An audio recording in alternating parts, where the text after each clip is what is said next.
Nongeye kubasuhuza cyane mwese mukurikira Voice of Rwanda TV. Dutangiye isomo ryo kwiga kudoda. Season ya 10 episode ya 15 aho tugiye kudoda iyo modeli yacu. Iyo modeli yacu rero twarayitangiye ubu tugiye kuyirangiza. Ubu niho ndasobanurira abantu nk'umuntu ufunguye no video ari ubwa mbere. Niyo mpamvu akenshi cishaho iyi modeli kugira ngo umuntu ufunguye no video ari ubwa mbere ubashe kubona ikintu turimo turakora. Modeli turi gukora ni iyi.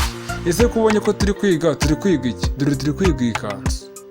Iyi kanzu twatangiye tuyikata kuva kuri episode ya mbere, turakomeza turayiteranya, ubu tugeze kuri iyi episode kandi urabona ko igiye kurangira.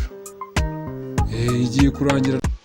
Tuguhaye ikaze kuri Voice of Rwanda TV. Dukora ibintu byinshi byiza kandi bitandukanye, turasifura baby rock, amariba ya modeli zose kandi zigezweho hose byo gusa n'amakanzu turakora n'imyenda y'abagabo n'imyenda y'ubudodo kandi ikindi tunigisha online modeli zose. Wamubwira ati ngwino hano kuri Voice of Rwanda TV ukore subscribe ubone na byinshi byiza kandi bigezweho. Turabakunda cyane rwose nk'uko uri kubibona. Wamubwira ati kurikira neza akantu ko kandi nimba ari bw'igifunguro ino episode giye dutangire episode ya mbere.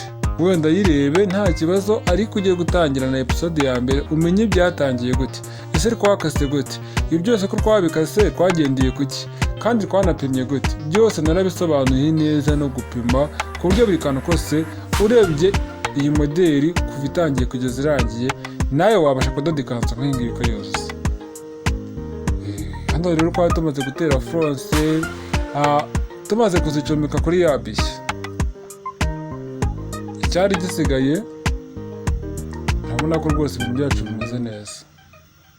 Turireba igice cya fronce twagiteyeho, dore mu gatuza ya modeli iriho, dore kuri za fronce ngara hari hasi. Kubera ko ikanzu ari ndende ntabwo nabasha guhita nyikwereka yose icyarimwe ngo uhite ubibona, gusa nyishyira kuri maneke urabibona ko ngomba kuyishyiraho ukabibona. Kandi ikindi urabona ko ibintu byose biri ku murongo. Murihanganira wenda ku rumuri hari igihe ukora isomo nk'iri ngiri rega bukanakwiriraho kiri kurikora.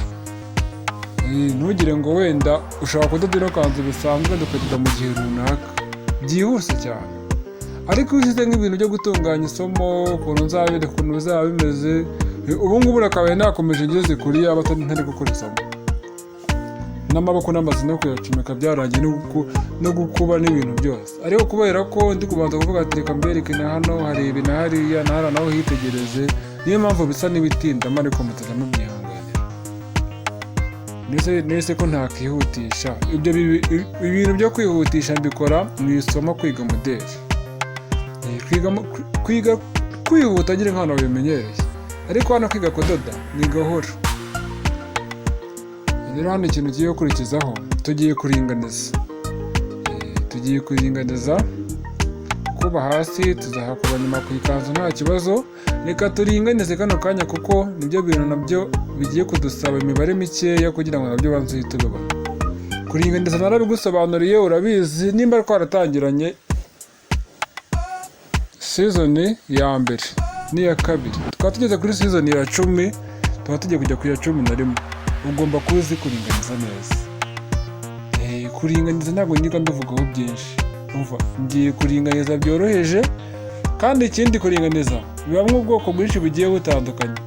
Ubwo uri kuyiga nzajya ngerageza ngende mpinduranya buri buryo bwose bakoresha ngerageza tubukoresha. Cyakora icyo ntazakora kuringaniriza rimwe mbere, nzabikora mu gihe tuzakora modeli itazajyaho amaboko. Ariko mu gihe cyose izajyaho amaboko ntabwo nzabikora kugira ngo bitazabavanga. Rero kuringaniza ni ikintu tugiye kugenderaho.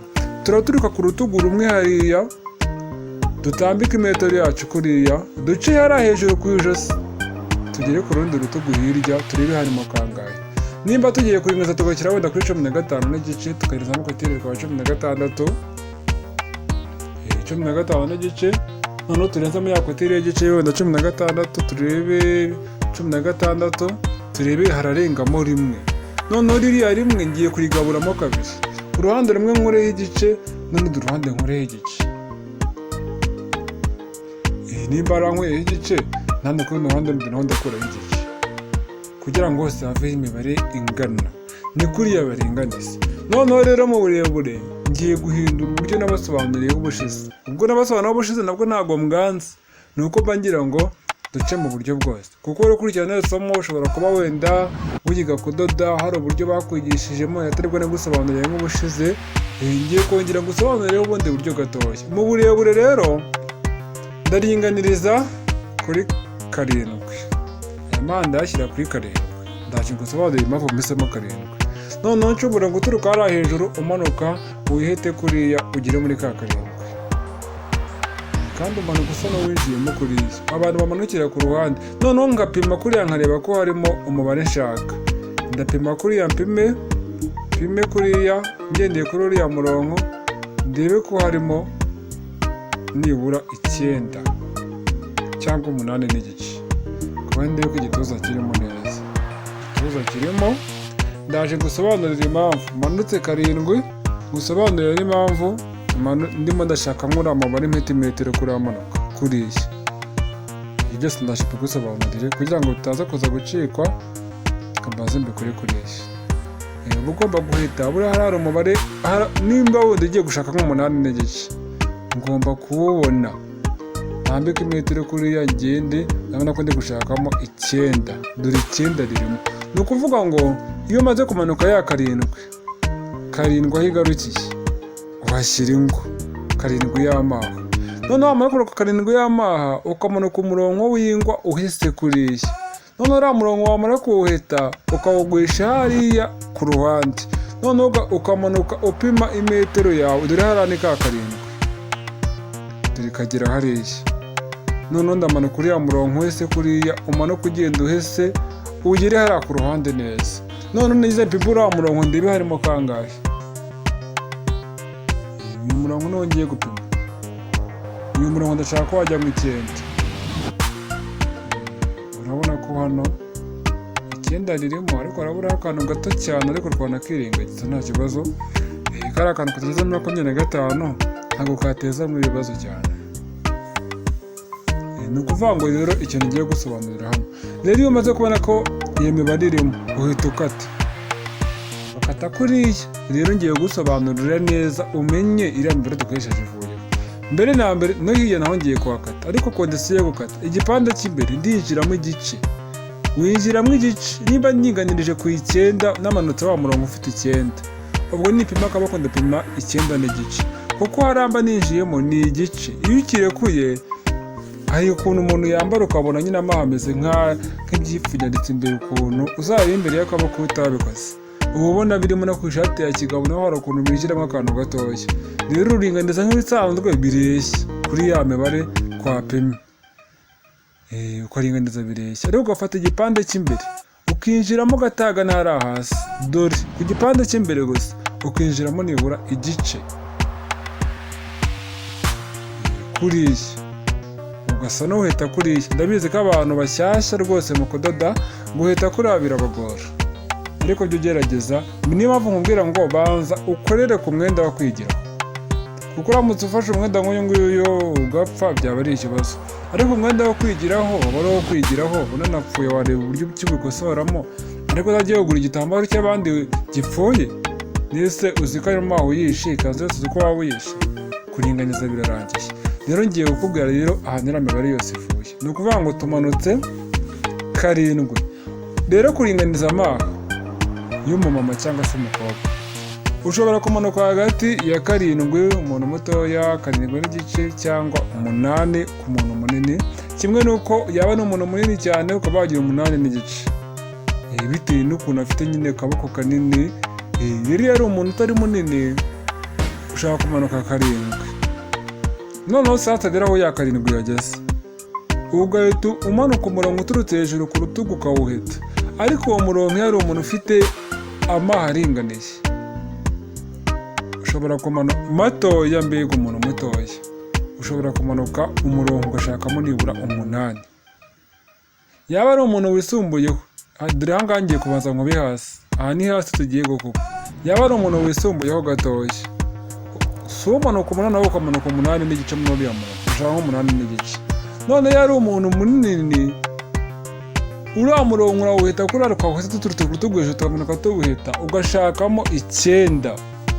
Yaba ari umuntu munini cyane, nyine wa muntu uba ari munini koko, noneho amaho ushaka kumanuka, nimba wamanutse 7 ukamanuka wenda 8, uriya murongo wenda ukaba wawuheta ukaba washakamo wenda nk'9 n'igice cyangwa 10. Uwo ni wa muntu ufite akaboko kanini ku buryo kabisa ubona ko ari munini. Rero iyo byisumbuye aho ngaho biterwa n'uko umuntu angana.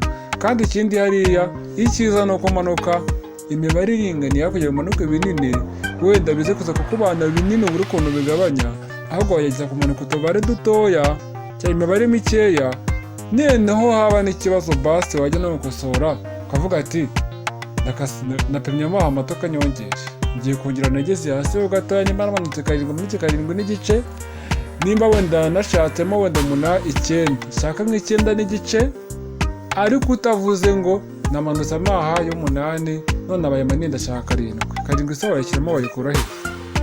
Ntaho wayikura kubera ko wamaze gukata. Cyangwa se uvuga ati wenda namanutse wa murongo namanutse meta nshakamo 9 cyangwa se wenda 9 n'igice, usanga harimo 9 n'igice ndabyihorera none ndashaka kubigira 9. Icyo gihe ntabwo wabikosora. Niyo mpamvu ugerageza ugakora imibare basi yoroheje ugereranyije, kuko byose bigenda byizana gahoro gahoro. Uzi ko mu kwiga kudoda ibintu nk'ibi ngibi akenshi nta nubwo babyiga. Ubundi mwarimu wakwigisha utuntu tw'ibanze, nimba wenda urugero ari gukora wenda ikanzu, ukora ikanzu akakuringaniriza rimwe gusa. Ibyo kujya gusobanurira ngo umuntu mukuru ngo uramanuka gutya, ngo umwana ngo gutya, ngo cyangwa se gutya, ngo ubonye bigenze gutya ngo bikore gutya, ibyo abarimu benshi nta nubwo babijyamo. Agerageza kukwereka nyine ibintu by'ingenzi by'ibanze. Noneho ibintu bijyanye n'amamoderi nk'aya ngaya mbereka, ibi ni ibintu wishakishiriza ku ruhande. Iyo umaze kwiga kudoda ugahita ugenda wenda muri atelier, usanga abantu bazi kudoda, ubwo ukajya ukora ibyoroheje wize, ariko wajya ubona abantu bakuzaniye nk'ikiraka gikomeye, ni ukareba wenda mugenzi wawe ukamubwira ati wamfashije ko wenda ino moderi iri kunanira ukafasha ukandika ukuntu bayikatamo cyangwa se ukayinkatira. Ariko nyine ari umuntu wenda nyine utari inyangamugayo cyane, arakubwira ati nzayigukatira, akayikata udahari ntunabibone. Ariko hari umuntu wenda ushaka kuvuga ati nta kibazo, twasangira ubumenyi twese tugakora, si ngombwa ngo nimba wenda umwenda ukunaniye ngo musimbikwereke kugira ngo ubutaha kunanira ikiraka abe ari ngiye ngifata, reka nkwereke n'ubundi cyawe ntaho kijya, n'ubundi umukiriya yaje agusanga yaba ari uwawe, kandi n'ubundi kumwima ubwo bumenyi n'ubundi ntabwo byakuzanira abakiriya rega, n'ubundi niba umukiriya azaza amugana n'ubundi azaza amugana. Rero niyo mpamvu ugomba gufasha umuntu. Nanjye niyo mpamvu ngerageza nkavuga ati ibi bintu byose nakagiye mfata umwanya nkabyigishiriza, abanyeshuri bakajya baza bakanyishyura nkabigisha, ariko hoya njye ntabwo mbireba, mfata umwanya nkabitegura rwose, nkabishyira no kuri YouTube ku buryo buri muntu wese ushaka kubireba bireba. Ndetse urumva nta n'ikintu naba nakoze pe. Hano turi kukuba hasi, niyo mpamvu ugomba kugerageza. Kandi ikindi, nimba waratangiye kumenyera kudoda, wenda urugero waguze akamashini ugashyira mu rugo ukurikirana amasomo yanjye, urumva umaze kubimenya neza, ushobora kujya gusanga abandi, ukaba wajya nko muri atelier cyangwa ukajya ahandi hantu hari abandi bantu. Ibura guhita ujya gukora wenyine nabwo kiba ari ikindi kibazo, ariko nta yandi mahitamo nta kundi, kubera ko akenshi ntabwo ubona abandi bantu bashobora kugira ubundi bumenyi bakungura mu gihe utaramenya byinshi. Uba usanga nyine ugiye kuri twa tuntu wize gusa, cyangwa se gukora ibintu by'ibiraka. Ariko iyo ugiye guhura nk'abandi wenda muri atelier cyangwa ahandi hari abandi bantu, niyo yaba ari ku iseta, hari abantu baba bakorera ku iseta, ugasanga afite nk'imashini ku rubaraza, ariko nibura afite nk'undi muntu hafi aho ngaho bari inshuti wenda uzi ibintu byo kudoda cyane bigiye kure, ukajya umugisha inama ku bintu bikunaniye. Cyangwa se niba ari umuntu uri muri atelier ukajya amubwira ati, akaba n'inshuti yawe ya hafi, akajya kuba hafi mu gihe byakomeye ko wabona nabimenyereye, icyo gihe bikugendekera neza pe. Rero nizeye ko utazandenganya wenda uvuga ngo n'ubundi se ko ntayigiye ibintu byinshi cyane. Oya, nzangerageza hano ntangaze modeli zose, ariko ugomba kujya ukora ibishoboka byose ukamenya ibintu byinshi kandi bigiye kure. Byose bisaba gushyiramo imbaraga. Kwiga ni kimwe, reka no gukora ni ikindi. Buriya wagize ngo ufata umwanya munini uri kwiga, ariko ndabizi ko wagiye kubitangira wibaza ubu uzabimenya koko, ugiye gufata umwanya uramutse ubyize bikakunanira, wari ufite ubwoba. Rero ubwo bwoba wari ufite n'ubu uzaba ufite mu gihe uzaba ugiye gutangira gushaka akazi waramaze kwiga. aravuga ati ese koko uriya muntu namira baze yiwe baze yaguze wenda za magana ngahe cyangwa igitenge cya magana cyangwa se niyo yaba ari ik'ibihumbi 10 niyo yaba ari iki ya 6 cyangwa 5 nkaramuka ngikoze nabi nkakica ndayakoze urabyibaza ariko icyambere no kutabugomba kugira ubwoba nikure nk'ibintu by'ubwoba nimba uri kwiga irinde nayo kwigira ku mwenda w'umukiriya reba nimba ufite abana mu rugo uri umubyeyi reba umwana umudodere aka kanzu nk'aka ngaka cyangwa rega nayo wayidodera rega wowe wiciye umwenda wawe wese kimwe no kwicira umukiriya birumvikana hano turi kukuba hasi rero iyo wasirifiye uhina rimwe abantu muri kubona mwina rimwe mukavuga ati kuki ntarimye kabiri kubera ko imashini iba yasirifiye iyo isirifiye rero nkajya gukuba njye mwina rimwe impamvu uhina kabiri ni ukugira ngo uhishe ubucafu hari ubucafu imashini iba yabukuyeho yaba uduhishiye mbere yaba uduhishiye uhina rimwe gushyashya akadodo gusa urumva atari ibintu byoroshye reka tuzabonane muri episode izakurikira iyi ngiyi nizere ko iyi episode ngusobanuriye nk'ibintu byinshi kandi uyishimiye cyane kora like kora subscribe kora na share wenda ku bantu bakeneye aya masomo kandi ikindi umenye neza ko wanyandikiye kuri WhatsApp ngushyira muri group University Made in Rwanda TV icyiza nuko twazabonana amakasete kazakurikira kano tugabona gutera ariya maboko twamara gutera ariya maboko tugashyiramo na ziriya modeli wabonye kugira ngo ubashe kugenda ubona buri kantu kose kandi neza kandi nkubwira ngo ntabwo hasigaye ama episode menshi kugira ngo turangize kwiga iyi modeli kandi nyuma y'iyi modeli babikiye izindi modeli harimo ebyiri zihuta cyane kandi nziza ndimo ndibaza ngo nzabanze iyi modeli gusa rero kugira ngo nzamenye ko nzabanza video mukeneye cyane zombi nzazibereka amafoto yazo babwira ati nimuhitemo twiga iyi cyangwa se twiga iyi ngiyi none iyo tuzamara kwiga tuzabona ko reka tuzabona episode muri season ya 10 episode ya 16 ejo mu gitondo ku muntu turi kwigana iri somo kano kanya ari kurireba kandi ikindi umenyeza ko akoze subscribe University Made in Rwanda TV tuguhaye ikaze kuri University Made in Rwanda TV dukora ibintu byinshi byiza kandi bitandukanye turasifira baby rock amariba ya modeli zose kandi zigezweho si byo gusa n'amakaso turakora n'imyenda y'abagabo n'imyenda y'ubudodo kandi ikindi tunigisha online modeli zose mubwira ati ngo hano kuri University Made in Rwanda TV ukore subscribe ubone na byinshi byiza kandi bigezweho turabakunda cyane.